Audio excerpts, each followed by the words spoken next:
a couple of things you said. One is about your father winning the competition and sort of saying, you know, is that it? And sort of, but really realizing it was the journey for him rather than the sort of destination. Correct. In some cases. But the other thing that was interesting, there was a really old clip of your father with a lady, and he had his arm around her.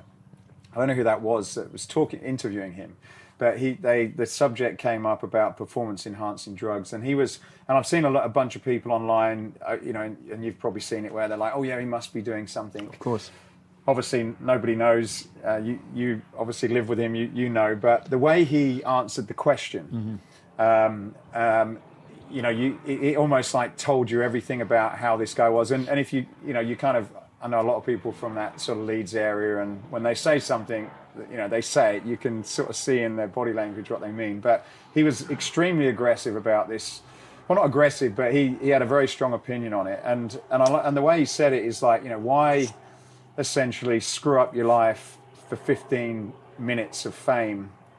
And he'd obviously been through that journey then, and it was like, you know, why would you do that? And I was just, I suppose, interested in, you know, performance enhancing drugs are very different today than what they were when your father was competing, and probably other people were doing it. But I suppose what's your view on this? Because, you know, the sport's very different. Certainly recently we've seen so many people pass away. In the last year, 4 deaths already. It's crazy. Yeah. You know, what's your thoughts on that? And probably more importantly, you know, do you think that now this has become a case of, look, we've got to win at all costs, and no matter whether I'm going to die, and you know, as a result of this, I'm prepared to pay that price? You know, what do you think is driving it?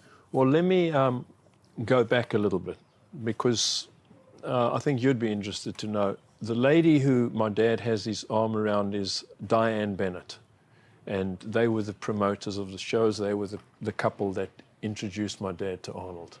So they were implemental in the history of bodybuilding in the UK. And let's be frank, the Mr. Universe started in the UK. It doesn't exist as a NABBA event anymore. It's now IFBB. It's called World Championships. So they were pioneers of the sport. And at that time, they'd brought out the likes of Sergio, Oliva, Arnold, of course, Frank Zane, Franco. They all trained in this basement gym in their home. Diane, believe it or not, she's originally from Portsmouth. Her husband, Wag, died a number of years ago. But she still runs a gym in Portsmouth to this day. Yeah. And I'm in touch with her. So she knew my parents very, very well. And that clip you're referring to was filmed in Venice Beach. Okay, right. Yeah, right. I used to be more as I was younger, but as time goes on now, it doesn't really matter. I used to defend the fact that my dad never took steroids. And I've had people come on Instagram and basically be very, very aggressive and attack and say, oh, there's no ways Reg Park didn't take steroids. He had to have taken steroids. There's a guy by the name who's a good friend of mine, and I'd have to say, certainly nutritionally, certainly supplementation-wise, he's probably the brightest person I've ever come across. You may have heard of him. His name is Jerry Brainham. Right. And be a great candidate for you to have on a podcast. And Jerry has a newsletter called Applied Metabolics, and I've known him for years. I used to have a conditioning team that worked with top professional athletes, specifically boxers, namely boxers. And Jerry was the guy I put in charge of the supplementation nutrition program for the athletes. The most famous one was Oscar de la Hoya. We worked with him for 9 title fights, which he won all 9.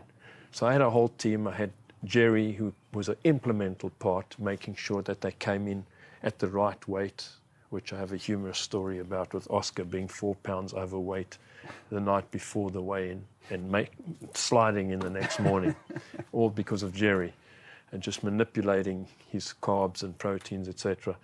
I had a guy doing who I'm still very close with today. Another guy who's been a big influence on my life called Jorgen Persson, who's a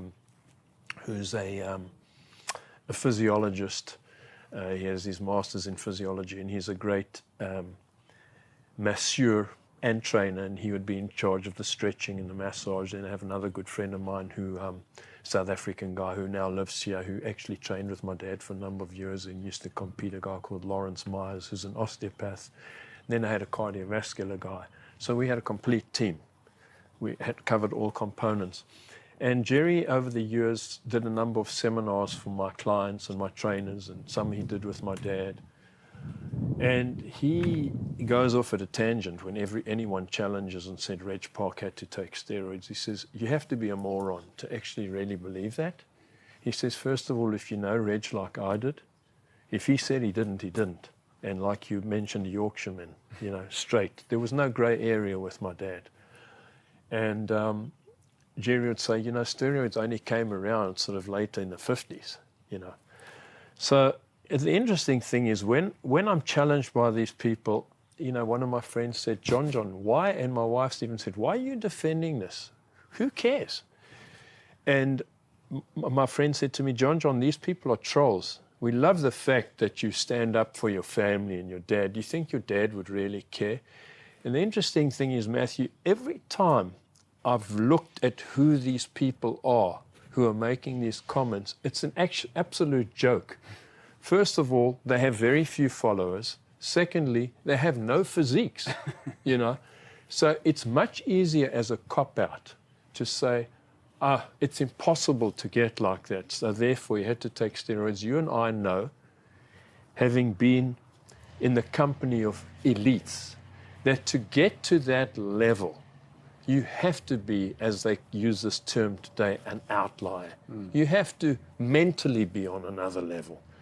You have to be disciplined and be prepared to do whatever it takes. If it was that easy, every person walking around would be a Mr. Universe. Yeah.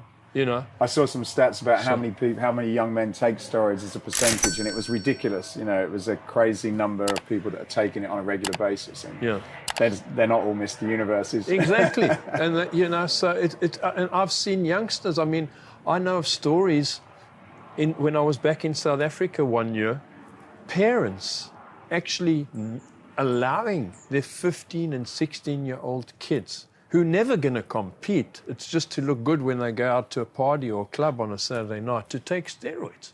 And the stories I've heard are nightmares. They're appalling. I actually came to the States because I did swim competitively. I represented Great Britain in the Olympics in '76.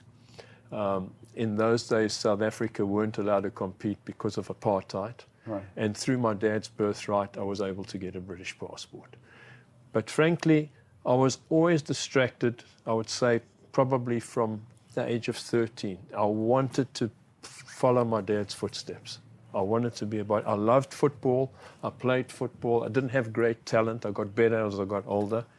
But bodybuilding was it for me. And I actually ended up, unfortunately, it's gone now, but ending my career a little bit too early to pursue bodybuilding. And I remember my dad saying to me, I'll support you, but I think you should finish your swimming career first. There's plenty time to get into bodybuilding. He says, you have the genetics, you just have to train hard, I'll help you with that. Finish and fulfill your swimming career. So I was 19 when I went to the Olympics, and I carried on for another 2 years, but was very, very distracted about the bodybuilding. And yes, it was an achievement going to the Olympics, but I was 19, I was a baby. And I look at, some of the guys that's impressive to get to. I swam with. They didn't medal. I didn't. I came 18th, which I guess is quite an accomplishment, but it's not the best. I was a baby at 19. You're not mature yet. You're not fully developed. As a guy, it's mid-20s, even closer to your 30s. And I saw some of these guys won 2 Olympics further. Now they were medaling. So at that stage, you're much more mature. Your physique's more mature. You're mentally more mature. I also, had fun with my friends. I had a large circle of friends, and I used to go out and have a good time. But he also said, I think it's very, very difficult today to do it without steroids.